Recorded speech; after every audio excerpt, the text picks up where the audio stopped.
Magandang umaga, Pilipinas! Maksyang umaga sa ating mga kaaksyon. Ngayon po ay araw ng Sabado, January 15, 2022. Muli pong sumasa inyo, Aksyon Radyo Balita. Kami po inyong mga tagapagbalita. Ako po si Action Violi Valdez Ferrer. At ako naman po si Action Claire de Guzman. Sa ulo ng ating mga balita sa balitang lokal, mga lalawigan sa Ilocos Region isinailalim na sa Alert Level 3. No vaccination, no ride policy ipapatupad na rin umano sa Pangasinan ngayong Lunes.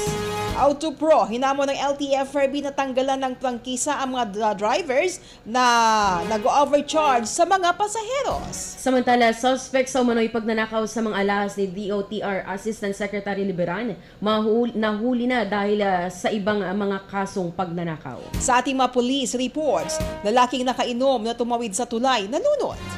Lalaking nagwala sa barangay, nahulihan ng shabu. Sa namang lalaking tumangging huminto sa checkpoint, hinabol ng pulisya at nahulihan ng marijuana. Samantala, tricycle driver na kumpiskahan ng shabu.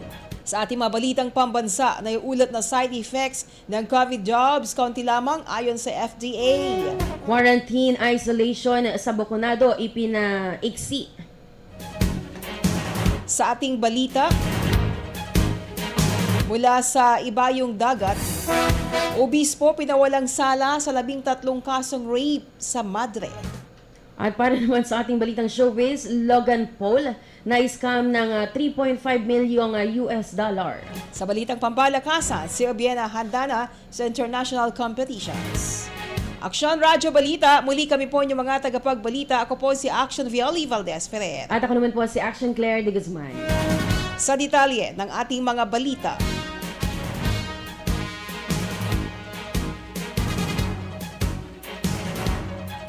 sa ating mga balitang lokal, tuluyan na ang isinailalim sa Alert Level 3 ang Region 1 ngayong buwan. Mula ngayon, dahil na rin mula pahapon, dahil na rin sa tumataas na naitatalang kaso ng COVID-19. Una na ang isinailalim ang Pangasinan, La Union at Ilocos Norte sa Alert Level 3 classification umpisa kahapon, January 14 hanggang 31. Samantalang bukas naman, araw ng linggo, sasailalim din sa Alert Level 3 ang Ilocos Sur.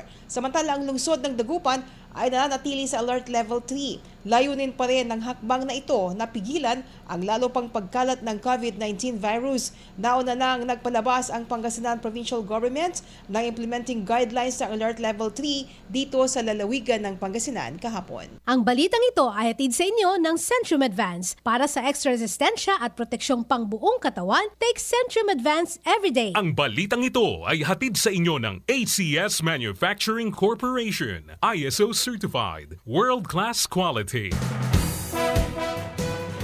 Samantala, susunod daw ang mga operator at driver ng mga transport group na miyembro ng Alliance of United Transport Organization Province-wide o AutoPro sa kautusan ng Department of Transport na no vaccination, no ride policy na ipapatupad sa mga lugar na nasa ilalim ng Alert Level 3 systems.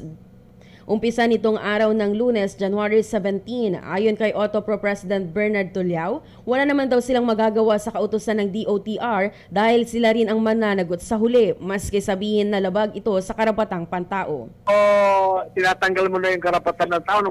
Pag yung tao talagang hindi pwedeng bakunahan. So, yun ang mga question natin. So, ang stand natin dyan is basta ang sinasabihan namin lahat yung mga chapter president natin, i-check mabuti na rin itong mga sumasakay. Kasi wala tayong magawa eh. Kahit labag sa karapatang pangtao yan, at least gagawin natin. Ang pahayag ni AutoPro President Bernard Tuliao, aniya maganda naman ang layunin ng programang ito pero ang nakikita nilang problema ay kung paano imomonitor ang mga pasahero. Magagawa lamang daw kasing i-check ang kanilang vaccination card kung may terminal facility ang isang PUV. Maari naman daw isuot na lamang ng mga pasahero ang kanilang vaccination ID para makita agad ng tsoper. So, ayun.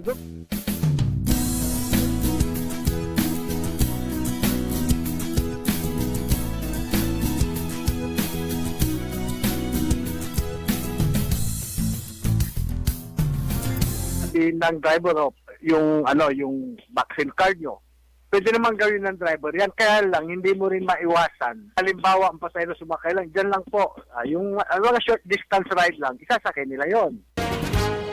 Ang karagdagang pahayag ni Autopro President Bernard Tuliao. Ayon kay Tuliao, maaari rin daw na magdulot ng matinding trapiko sa mga choke points kung isa-isang paparahin ng mga pulis ang mga PUV upang tingnan kung may vaccination card ang mga pasahero. Aminado naman ng Autopro na hanggang ngayon, hindi pa nila alam kung magkano ang multa sakaling may operator o driver na lumabag sa mga kautusan na ito. Magugunitang ipinag-utos ng DOTR Secretary Art Tugade noong January 11 ang pagpapatupad ng No Vaccination, No Ride o No Entry policy initially sa National Capital Region o NCR. Kabilang sa mga exempted sa No Vaccination, No Ride policy ay ang mga taong may medical conditions kaya di mabakunahan. Patunay ang duly signed medical certificate kasama ang name at contact number ng kanilang doktor. Mga taong bibili ng essential goods at services na hindi limitado sa mga food, water, medicine, medical services, public utilities, energy, work at medical at dental necessities na pinapatunayan naman na duly issued ng Barangay Health Pass o iba pang patunay na kanilang lakad. Samantala, 9 piso pa rin ang minimum na pamasahe sa mga pampublikong sasakyan ayon pa rin kay Autopro President Bernard Tuliao. Pero inamin itong maraming reklamo na ang nakakarating sa kanila hinggil sa dobleng singil ng pamasahe o overcharging ng mga tsoper. Aminado pa si Tuliao na wala silang control sa pangyayaring ito na iparating na rin ang mga reklamong yan sa Office of the President pero ibinigay din sa Regional Office at ngayon na ibinalik sa kanila upang resolbahin. Kaya naman hinamon ni Tuliao ang Land Transportation Franchising and Regulatory Board o LTFRB na gumawa ng iba yung hakbang, hulihin at tanggalan ng prangkisa ang mga operators na naniningil ng sobra sa kanilang mga pasahero. Samantala, hinihintay na lamang ng PNP Mangaldan na mailabas ang court order hinggil sa paglilipat ng kulungan sa suspect ng pagnanakaw ng umanong mga mamahaling alahas at relo ni DOTR Assistant Secretary Goddess Hope Liberan. Ayon kay Police Lieutenant Colonel Vicente Castor na ang pagkakahuli kasi kay Marilu Morales alias Marilu Fernandez at Cristina Santiago Navales ay dahil sa kasong robbery na kinakaharap niya sa Binyan, Laguna base sa lumabas na warrant of arrest noong May 11, 2021. Maliban sa kasong ito, wala na siyang ibang kasong kinakaharap. Sa bahay ng mga kamag-anak nito siya nahuli ng mga pulis. Nag-background investigation sila doon at doon natuklasan ang kanyang kaso. Matapos namang malaman ni ASEC Liberan ang pagkakahuli dito, tumawag siya sa PNP. Nagkaroon ng video call at kinumpirmang ito nga ang dating katulong na nagnakaw ng kanyang mga alahas. December 30 nung nakaraang taon hanggang June 30, 2022 ngayong taon ang kontrata nito kay Liberan. Subalit nakakawalong araw pa lamang ito sa trabaho ay nagnakaw na. Naniniwala si Lieutenant Colonel Castor na dahil hindi ito nahuli noong unang pagnanakaw kaya umulit. Inaalam pa kung sino pa ang kanyang mga kasabwat sa pagnanakaw. Samantala, bili naman ni Castor sa mga kumukuha ng kasambahay na limitahan ang access ng mga ito sa bahay at huwag papapasukin sa mga silid. Aksyon Radio. Police Report.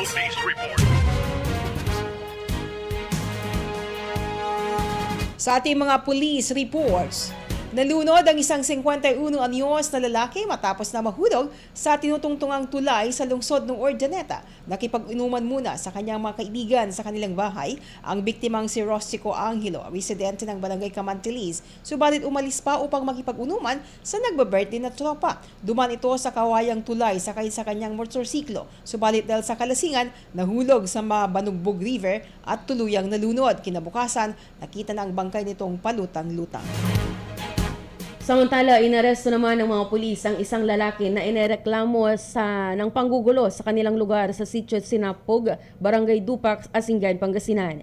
Hawak ng suspect na si Juan Ignacio Jr. alias Bining o Tungaw ang isang patalim ng kanyang inuwi na siwas sa daan. Sa pagresponde ng mga pulis ay narecover sa kanya ang 2 pakete ng suspected shabu na nasa 1 gramo ang bigat at may halagang 6,800 pesos. Sasampahan ito ng kasong paglabag sa RA 9165 at Comelec Resolution number 10728.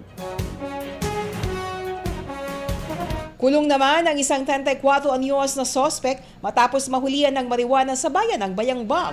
Unang pinuna o pinara ng mga pulis na nasa checkpoint sa barangay Nalsian Sur. Ang sospek na si Oliver Ian Padilla Ikagagabe, 34 anyos, isang tricycle driver, residente ng barangay Anulid sa Alcala. Subalit binilisan pa nito ang pagmamaneho at muntikan pang mabangga ng isang pulis. Dahil dito, hinabol ang sospek at nang makorner, hinanapan ito ng lisensya subalit naging arogante. Nang kapkapan, nakuha sa kanyang pangangalaga ang 2 pakete ng suspected dried marijuana leaves na nasa 3 gramo at nagkakahalaga ng mahigit 300 piso. Samantala, kalaboso ang 33 anyos na tricycle driver matapos mahulihan ng iligal na droga dito sa lungsod ng Dagupan. Nagsasagawa ng bypass operation ng pulisya sa barangay Mayombo na nagresulta sa pagkakahuli ng suspect na si Bernardo de la Cruz alias Bernard, residente ng Perez Market Site, Herrero, Perez. Nakumpiska sa kanya ang 3 medium-size na pakete ng suspected shabu na may bigat na humigit kumulang 2.4 grams at street drug price na 16,320 pesos. Nabawi naman dito ang ginamit na mark money. Sa poblasyon binalunan naman na aresto ang sa anti-illegal drug bypass operation ang suspect na si Marco Polo Landa, 20 anyos na residente ng barangay Linmasangan. 5 pakete ng suspected shabu ang nakumpiska sa kanya at tig 0.16 grams na nagkakahalaga ng 1,088 pesos. Nabawi dito ang ginamit na mark at budol money. Aksyon Radyo Balita. Sa ating mga balitang pambansa na iulat na side effects ng COVID jobs, kaunti lamang ayon sa FDA. At quarantine, isolation sa bakunado pinaiksi. Detalye ng mga balitang yan at iba pa ihahatid namin sa inyo pagkaran lamang na ilang mahalagang paalala. Ang tubig ay buhay. Pangalagaan natin ito. Panatilihing malinis at maayos ang daloy nito. Ang mensaheng yan hatid sa inyo.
Aksyon Radyo Balita. Kami pa rin po yung mga tagapagbalita. Ako po si Action Violi Valdez Ferrer. At ako naman po si Action Claire de Guzman. Sa ating mga balitang pambansa, nananatiling maliit ang bilang ng mga individual na nag-uulat ng adverse reactions mula sa pagtuturok ng coronavirus disease o COVID-19 vaccines batay sa datos ng Food and Drug Administration o FDA. Inilahad ng FDA na nasa 108,757,357 vaccine doses na naibakuna hanggang noong Enero 2, nakapag-ulat ng 85,717 adverse events o adverse effects.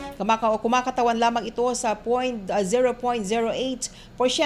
ng kabuang doses na naiturok sa 85,777 adverse reactions, 4,528 o 0.004% ang itinuturing na seryosong side effects, habang nasa mild lamang ang iba. Pinakamarami ang niulat na pagkahilo, vaccination, injection, site pain, pagtaas ng blood pressure at pagsakit ng ulo. Magtatagal na lamang ng 7 araw ang quarantine at isolation period ng mga individual na kumpleto na ang natanggap na bakuna, maging ang kanilang mga naging close contacts makaraan ang pagresiba pagbribisa ng Department of Health o DOH sa kanilang panuntunan. Sa ilalim nito, 7 araw na lamang ang isolation ng mga probable asymptomatic at mild cases kung sila ay bakunado na. Mananatili naman ang 10 araw na isolation para sa mga individual na hindi pa kumpleto ang doses ng bakuna at sa mga hindi pa nakakatanggap ng kahit isang dose ng COVID-19 vaccine. Ang pagbabago ay makaraang payagan ng DOH ang mas maiksing isolation period sa mga healthcare workers na bakunado na upang matugunan ang kakapusan sa tauhan ngayong nakararanas muli ang bansa ng panibagong surge ng mga bagong kaso. Tatagal na lamang ang quarantine ng mga healthcare workers na may 2 dose ng bakuna o booster shot ng 5 araw, maging ang mga bakunadong healthcare workers na may exposure sa COVID-19. Ikinatwiran pa niya na mas mahabang quarantine at isolation ng mga healthcare workers ay nagdudulot ng problema sa healthcare system at ekonomiya ng bansa. Naniniwala umano ang mga eksperto na mas malaki ang benepisyo nito kaysa sa panganib. Samantala, ang mga individual na may moderate symptoms kahit ano pa ang kanyang status ng pagbabakuna ay kailangan na mag-quarantine ng hanggang 10 araw. Nananatili naman ang 21 araw na isolation para sa mga pasyente na may severe at critical cases at maging sa mga taong immunocompromised. Sa ating panguling balitang pambansa, kailangan ng science-based approach sa laban kontra COVID-19. Ito ang binigyan diin ni senatorial aspirant at lagi ang dating House Speaker Alan Peter Cayetano sa panayam ng ating mother station DZRH. Ayon kay Cayetano, ang problema ngayon ay reactionary ang pagtugon ng gobyerno sa COVID-19 pandemic. Ginawang halimbawa ni Cayetano ang paniniwala ng ilang opisyal noong budget hearing sa Senado na mawawala na rin naman ng COVID-19 ngayong 2022. Samantala, ginit pa ni Cayetano na may sapat din na pondo ang gobyerno para sa mas krusyal na programa ng COVID response. Ang problema, I'll be very honest, ang problema yung reactionary approach, yung mindset ng gobyerno na, sige, tignan natin kung anong itapon sa atin ng COVID, tapos mag-react tayo. So nung December, November, October, sa budget hearing ng Senate, wala daw pang contract tracing kasi wala na daw COVID sa 2022. Tapos nagtuturuan sila ng... Nung ginawa daw yung budget kasi, which was March, April, May last year, ang assumption, baka wala ng COVID ng 2022. And then sa contact tracing app, nagtuturuan ang DOH, ang DICT, at saka ang DILG, no? Ang pahayag ni Speaker Alan Peter Cayetano. Sa ating balitang mula sa ibayong dagat, pinawalang sala at pinalaya na rin sa kulungan sa bansang ito ang obispong Katoliko na inakusahan ng isang madre ng maraming beses na panggagahasa na kilalang akusado na si Franco Molacal, 54 anyos na dating obispo sa Diocese ng Punjab, ngunit inaresto sa Kerala noong 2018. Hindi naman pinangalanan ng madre, ngunit miyembro ng Kongregasyong Missionaries of Jesus na sakop ng Diocese ni Molacal. Inaakusahan ng madre ang obispo ng 13 beses na panggagahasa sa kanilang kumbento sa Kerala sa pagitan ng mga taong 2014 hanggang 2016. Sinabi ni Kottayam Additional Sessions Judge o ASI Gopakumar na wala ni anuman sa mga 13 panggagahasa ang napatunayan ng prosekusyon. Sinabi naman ng biktimang madre at ibang mga madre na ipaglalaban nila ang kaso sa mataas na hukuman hanggat hindi nila makakamit ang hustisya. Hindi naman matiyak kung ibabalik ng Vatican City ang obispo sa dating tong pwesto makaraan ang desisyon. Aksyon Radyo. Showbiz Balita.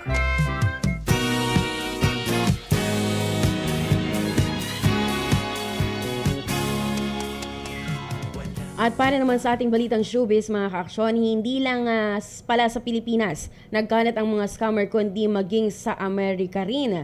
Ang pinakahuling na biktima ng scammer ang YouTuber na si Logan Paul na naloko ng halagang $3.5 milyong mga kaaksyon.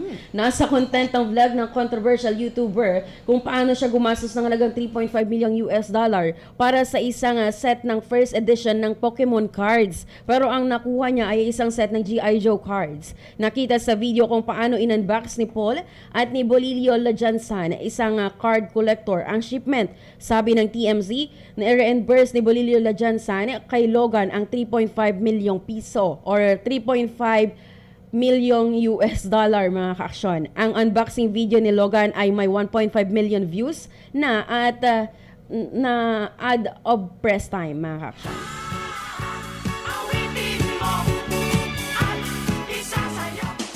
Aksyon Radio. Sports News. Sa ating balitang pampalakasan, ibinida ni Olympian pole vaulter AJ Obiena. Dahan-dahan na siyang bumalik sa international competitions matapos ang matagumpay na operasyon ng Martes sa kanyang maliit na meniscus tear sa kaliwang tuhod. Sa isang Instagram post ng Miyerkules, masayang binahagi ng World number 6 ang kinalabasan ng kanyang minor surgery sa Germany at idiniin na naghahanda na siya ngayon para sa international indoor meetings sa Karsov, Germany sa Enero 28. Ayon kay Biena, naging matagumpay ang operasyon. Nilinis nila ang meniscus at tinanggal ang tornilyo sa kanyang tuhod at unang operasyon niya sa ACL noong 2017. At ayon sa kanya, hindi ito dapat makaapekto sa kanyang pagpapagaling at patuloy pa rin ang kanilang target na paglahok sa ika-28 ng Enero ng kompetisyon. Nagpasalamat din si Biena sa Philippine Sports Commission matapos aprubahan ng ahensya ang budget para sa kanyang medical expenses. Kasunod ng kanyang operasyon, sinabi ni Biena na naghahanda na siya muling kumatawan sa bansa sa mga pangunahing international na kaganapan. Ang 26 anyos na atleta ay naasahang sasabak sa 5 torneo ngayong taon kabilang ng Vietnam Southeast Asian Games at Asian Games. Bago tayo magpaalam, Action Claire, of course, good morning sa mga viewers at mga listeners natin kay Ma'am Precious Gem dyan sa San Nicolas. Sabi niya, good morning po, Ma'am Violets. And Ma'am Joyce Claire, keep safe po. Kayo din po dyan. San Nicolas, di ba? San Quintin? San Quintin. San Quintin, okay. And batiin din po natin si Mama Rose Montemayor Pasyon. Engineer Rose Montemayor Pasyon, good morning. At syempre si Starette and si Joy Bolataw na nasa New York ka na naman, ha? Kita mo, hindi pa tayo nagkita, umalis ka na. Good morning to you, good evening. Mag-iingat ka dyan lagi. Keep safe. Kay Arthur Casilang. Oy, good morning, Bioli Joyce. Dang, Benji at lahat ng Dagupeño, good morning. Kay ex-Mayor Belen Fernandez, si Art Casilang, kasama natin yan dito sa DWCM dati na nasa New Zealand na siya. At siya ay single pa hanggang ngayon. Art, good morning. And to your mom, good morning. Good evening sa inyo. Tama ba? Good evening or good afternoon. At kay Best Willie Ferrer, dyan sa Ordaneta, ang kanyang masarap na lechong manok at lechong liempo, hindi pa nakakarating sa Action Radio. Baka mamaya, ma'am. Good morning din po kay Sir Mark Anton. Yan, morning. At syempre yung mga kamag-anak, mga pinsan ko dyan sa Ordaneta City, Borse, De La Cruz family, at Corla family, yan kay Vilma, kay Manang Kunjing. Good morning po sa inyo. At syempre dyan din sa Quezon City na nanonood sila sa atin, mga classmates ko.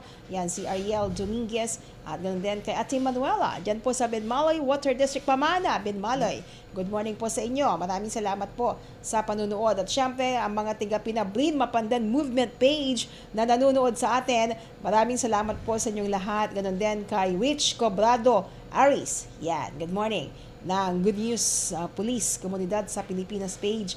Maraming salamat po at syempre sa ating Police Regional Office 1 na sila nanonood sa atin, Action Clear. Yes po. Good morning po sa inyo. Maraming salamat po sa panunood. At syempre dyan sa PPO, of course, headed by our Provincial Director, si Colonel Tadina. Hopefully, makarating ka dito, sir, sa Action Radio.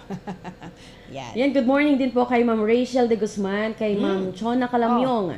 Yan. Mga teaching force ng Binmali 1 Central School. Hello po. Nakita ko po yung post niyo. Yes, kasi sila ay numero unong supporters, viewers, listeners ng Action Radio, headed by very beautiful principal. Siyempre, taga Binmali yan. Si Madam Marlene Padua Emperador. Yan. At si Madam Imelda, si Madam Inday, at sa inyong lahat po dyan, buong teaching force ng Binmali 1 Central School na palaging nakikinig at nanonood sa atin. Thank you for the support. Thank you po. At yan, yung inyong vitamins mula sa Action Nakita ko Radio. nga po yun, ma'am, eh. Yan, inumin nyo lagi yan para always good health. Eh, good morning din po kay Sir Gary Mama Radlo. Mama Radlo. Yan, Gary Mama Radlo. Morning. At sa iba pa mga viewers natin at syempre mga listeners natin by 1161 kHz. Good morning po sa inyong lahat. Yan na. Si Rachel at saka yung pogi namin. No?